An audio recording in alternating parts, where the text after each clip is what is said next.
really happy to share and to exchange a lot of what is happening at Bristol Myers Squibb as we work to establish a culture of sustainability and advance women at the same time.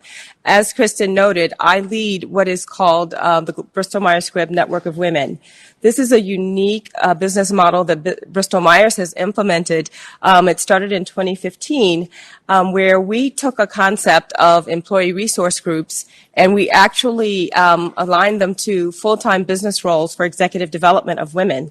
And I'm the full-time lead. It's a 2-year role and being developed as an executive and developing other women to be executives along the way. We have 8 groups like this, all representing a dimension of diversity. So that in and of itself speaks to Bristol Myers Squibb's commitment to inclusion and diversity within the company. And it's a very strong commitment. And the reason that this is so important is because of the commitment to our patients. We firmly believe within the organization that when you have innovative thoughts at the table and diverse thoughts at the table, you get the best outcomes for our medicines, ultimately for our patients. It's true. Thank you. Thank you.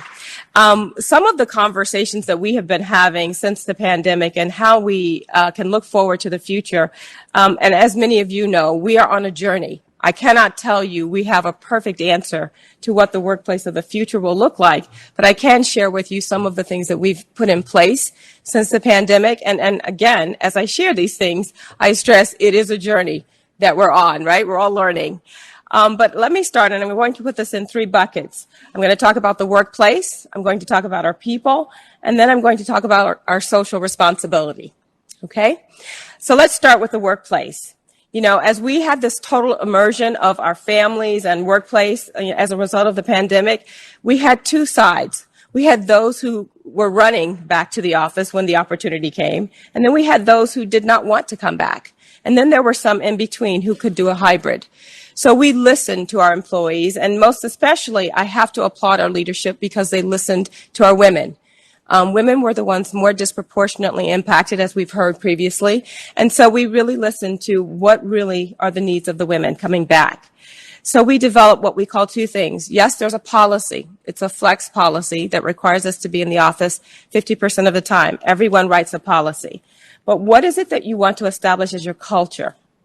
And that was the question that we really had to address. And the culture of the organization is that you flex when you need to. That is one of the most important things I think we can do with our especially our female employees, because as we know, this script is not done yet. This play is not done yet of the pandemic. And every day is almost a different day for everyone. So we offer that flexibility as a part of our culture to say, do what you need to do to manage your life and your work. And I applaud the company for that because, again, this is a journey and we're learning. The next thing we do, and I'll move to people, you know, it becomes a challenge to actually manage when you're remote. A lot of women voiced that they felt that they were disproportionately disadvantaged when they worked remotely because they're not in front of and have the same opportunities as others. I think that's a global concern. So what we did was we mandated that if you're not in the room, you get equal amount of attention and time. And this is a practiced effort. This is not something that happens overnight. Again, I stress it's a journey. It's totally a journey. And then the last I'm going to highlight is our societal commitments. There are a few things that Bristol has done in this space since the pandemic. And of course, since the murder of George Floyd, it has made all of us more aware of the disparities that happen racially.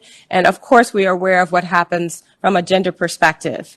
So what Bristol Myers Squibb has done, and it's through the work of a lot of our people and business resource groups like Be Now, is that they've doubled their commitments in the U.S. To those organizations that our employees donate to. That overwhelmingly is a wonderful thing.